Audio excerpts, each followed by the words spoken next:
অভয়া মারা গিয়েছিল, 4 পরিবার এখনো বিচার পায়নি। কালকে আরেক অভয়ার ঘটনা ঘটেছে সিঙ্গুরে, যাকে এখন নিয়ে যাওয়া হয়েছে কলকাতায়, নিয়ে যাওয়া হচ্ছে, মানে ঘটনাস্থল থেকে দূরে, আরো দূরে সরিয়ে নিয়ে যাওয়া হচ্ছে। কারণ যে কোনো মূল্যে প্রমাণ লোপ করবার একটা প্রচেষ্টা আছে।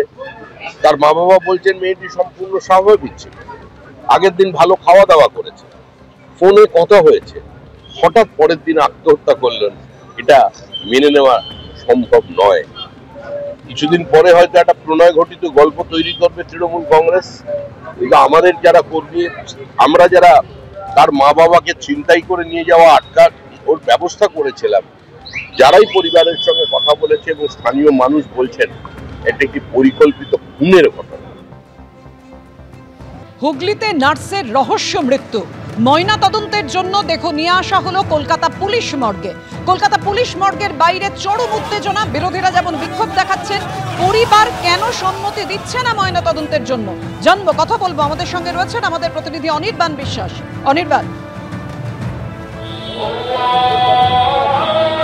পাপিয়া দেখো, তোমাকে প্রথমে জানিয়ে রাখি যে এই মুহূর্তে এই যে পুলিশ মর্গ, সেখানে কিন্তু দীর্ঘক্ষণ ধরে কিন্তু দীপালি জানার যে মৃতদেহ, সেই মৃতদেহ নিয়ে আসা হয়েছে পোস্টমর্টম করবার জন্য। কিন্তু এখনো পর্যন্ত পরিবারের তরফে কিন্তু কোনো ধরনের কোনো অনুমতি দেওয়া হয়নি পোস্টমর্টম করার জন্য। তুমি দেখতে পাচ্ছ যে বিজেপির কিন্তু একটা বড় মিছিল, সেই মিছিল আজকে তিরঙ্গা র্যালি হয়েছে, সেখান থেকে সরাসরি তারা কিন্তু চলে এসছেন কলকাতা পুলিশ মর্গের সামনে। অর্থাৎ বুঝতেই পারছো যে দফায় দফায় কিন্তু এখানে উত্তেজনা বাড়ছে। এই মুহূর্তে আমার ক্যামেরা পার্সন প্রবীর সামন্তকে দেখাতে বলবো, এই যে সামনে পুলিশের গাড়ি রয়েছে, সেই গাড়ির ভিতরে কিন্তু পরিবারের সদস্যরা তারা কিন্তু বসে রয়েছেন।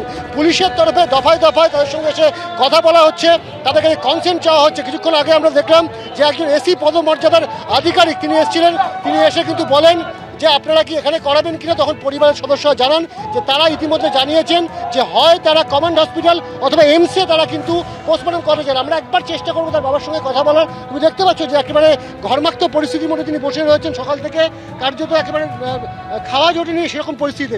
আপনারা এই মুহূর্তে পুলিশের কাছে এসেছিল, পুলিশ আপনাদের কাছে আবেদন করেছে, কি আবেদন রাখলো আপনাদের কাছে? পুলিশ এসেছিল আমার কাছে যে 4টে বাজতে যায়, মিনিট 20 আগে এসেছিল। ডক্টর ফক্টর এসে গেছে, ম্যাজিস্ট্রেট এসে গেছে, আপনি আপনার সিদ্ধান্ত, চূড়ান্ত সিদ্ধান্ত এসেছিল।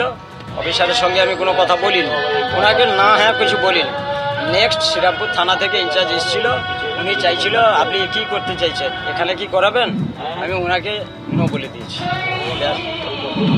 আজকে যদি সকালবেলায় আপনাদের যে প্রপোজাল ছিল, হয় এমস না হলে কমান্ড হসপিটাল, সেইটা যদি পুলিশ মেনে নিত, তাহলে কি এই পরিস্থিতি তৈরি হতো? নিশ্চয়ই হতো না। আশা করি যথাসময়ে সব কিছু ঠিকঠাক হয়ে কাজ হয়ে যেত। আপনারা কেন রাজ্য সরকারি হাসপাতালে ময়নাতদন্ত করাতে চাইছেন না?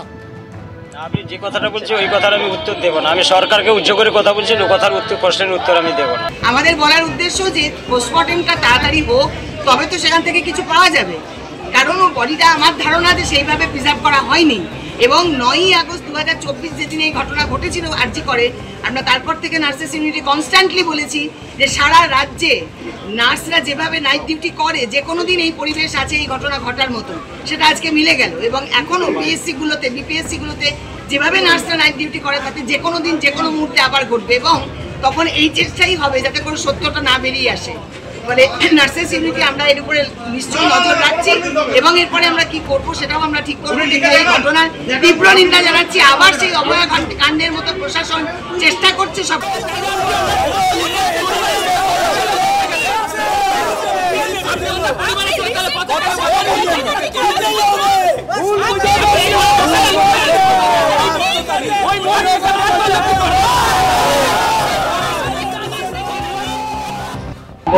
সিঙ্গুর থানাতে এসেছিলাম বডি আনতে, ঠিক আছে। তো পুলিশ প্রশাসন আমাদেরকে জোর জবরদস্তি করে নিয়ে, ঠিক আছে, আমার ফ্যামিলিকে আমাকে জোর করে গাড়িতে তুলে নিয়ে কলকাতা যাচ্ছে মেডিকেল কলেজে পোস্টমর্টম করতে। কিন্তু আমাদের ইচ্ছের বিরুদ্ধে আমাদেরকে নিয়ে যাচ্ছে, ঠিক আছে। এতে আমাদের কোনো নির্ভর নেই আমরা, ঠিক আছে। আমাদের ইচ্ছের বিরুদ্ধে ওরা নিয়ে যাচ্ছে জোর জবরদস্তি করে, আমাদের কোনো ইচ্ছে। আপনারা কিছুক্ষণ আগেই যে ছবি দেখছিলেন, নিহত নার্সের রহস্য মৃত্যু ঘিরে একেবারে তোলপাড় পড়ে গিয়েছে। আর এই ঘটনায় দুজনকে গ্রেফতার করেছে পুলিশ। সিঙ্গুর থেকে নার্সিংহোমের মালিক, কাঁথি থেকে গ্রেফতার মৃত নার্সের বন্ধু। নার্সকে খুনের অভিযোগে নার্সিংহোমের কর্ণধারকে গ্রেফতার করেছে পুলিশ।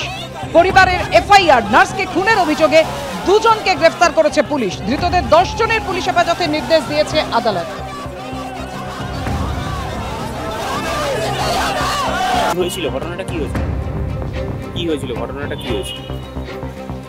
হ্যাঁ